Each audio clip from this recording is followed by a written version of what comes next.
Crystal Faulker with the CPA and business advisory firm of Cooney, Faulkner and Stevens. We're here today with Brian Calkins. Brian is the president of Healthstyle Fitness, and he's the author and one of the top personal trainers in the country. And Brian, here we are, middle of January almost, and many people have made those New Year's resolutions, including being healthy, being fit, maybe watching what you're eating, but now we're 2 weeks into it.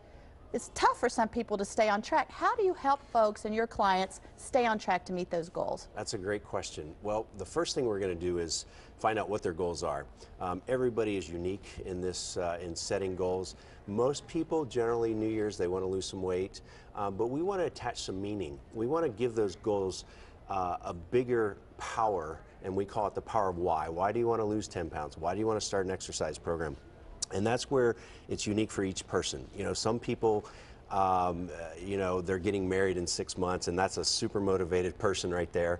Some people have had a medical emergency, you know, and it's almost like people change out of inspiration or desperation. So you're inspired as a bride to look beautiful on your wedding day.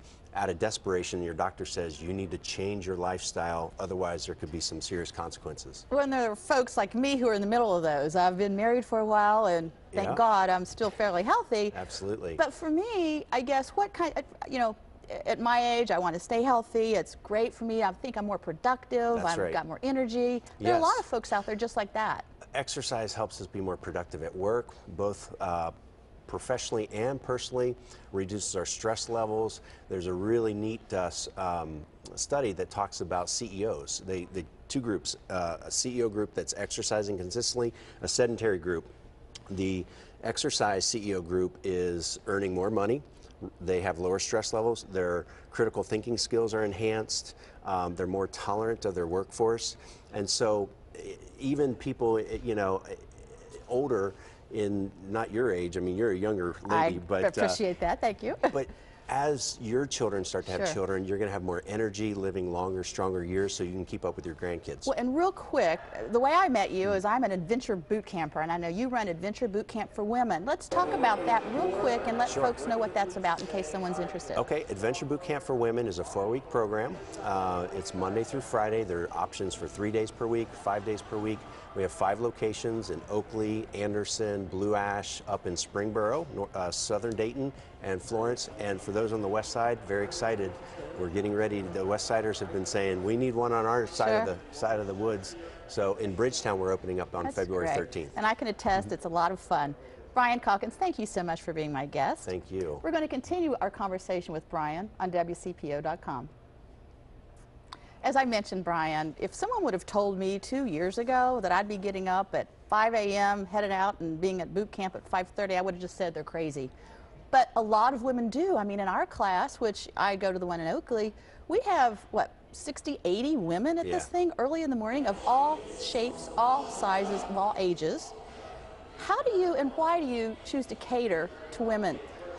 It's an amazing group to work with. And I'm going to do my best to describe it, but it's almost like showing a picture to somebody who's never seen the Grand Canyon. You're looking at this picture, you're like, wow, that's a pretty picture.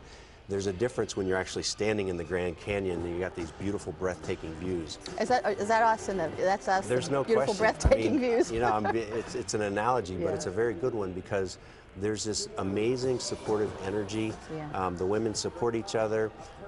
They work hard. I mean, it's just, it's hard to describe, but the first time I felt it, I literally fell in love with working with women. I never thought I would never even thought about working with women, but it's a phenomenal group. All shapes, sizes. Well, and what challenges though? Because, you know, when you look around, even in our group, as I mentioned, there are different ages, there are different demographics. How do you design your program so that everyone can feel like they're participating and getting something out of it? That's a great question.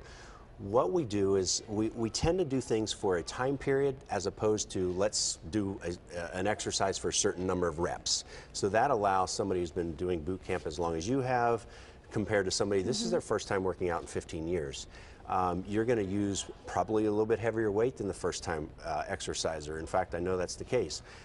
First time people can rest when they need to rest, so we're not waiting. We're not saying let's everybody do 20 repetitions and the really fit ones are done first, and now we're waiting for the people who are just getting their feet under them from an exercise standpoint. And as a business owner of Healthstyle Fitness and certainly running the adventure boot camps all over our region, what challenges do you find? I mean, is there challenges, especially in this economy, or actually is because of our aging demographic, you find that there's a lot of opportunity out there? There is a lot of opportunity, and of course, you know, the economy does present challenges, but I think our quest really is to continually improve the program. What can we add this next 4-week session that's going to make it even better than the last time?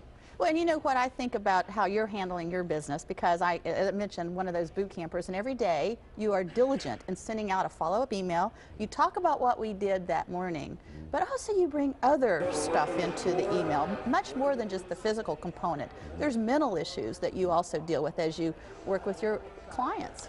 There's a lot of issues. In working with women, some of the challenges are really a lot of myths associated with exercise or working out with weights for women. It's a great example. Women now, it's acceptable for them to lift weights, but there's still a large percentage who are afraid to lift heavy weights. But because they think they're going to get They're muscles. going to get big and look like a man. But that's not true, right? That's what you've told me. It's not true at all. The hormonal differences between men and women. And then there's the whole challenge of stepping on the scale. If you're just starting an exercise program, 2 weeks into it, this lady is working hard. She's been here 2 weeks, 5 days a week, and all of a sudden she wants to check her progress. The only way she knows how, that she's been conditioned, is to step on the scale. She could have lost 4 pounds of body fat and gained a little bit of connective tissue, tendons and ligaments, gained some lean muscle tissue. Sure. She's gotten rid of the bad stuff, added some good stuff, but on the scale, she started at 150. 2 weeks later, she's still 150. Emotionally, she's very discouraged. So there's a lot of education in the scale is not your best way to measure progress in the beginning. Well, and that's so true. I absolutely agree with you. I think as we've all grown up thinking that's all about how much you weigh, but it's so much more than that. It's how you feel and how your mental capacities are. And, you know, certainly since I've been doing this, you know, overall, I just feel 100 times better. I have more energy. In there, I'm done at 6:30. I'm able to stop at my favorite coffee shop and be home to get my 16-year-old daughter out of bed. And so it's just beautiful. So, Brian, thank you so much. You're welcome. It was great being here. Thanks, Crystal. And again, if folks want information about... If they want information, they can go to Cincy, C-I-N-C-Y, bootcamp.com. And all 5 and soon to be 6 locations will be listed there. All over the region. All over the region. And one quick thing. Right now, it is inside, right? Because I think there's some misunderstanding about how the boot camp works. Yes. We're inside now. We don't have to go out in that frigid cold. We're inside until the end of April, and then come May, we'll be back outdoors. Great. Brian, thank you so much. Thank you.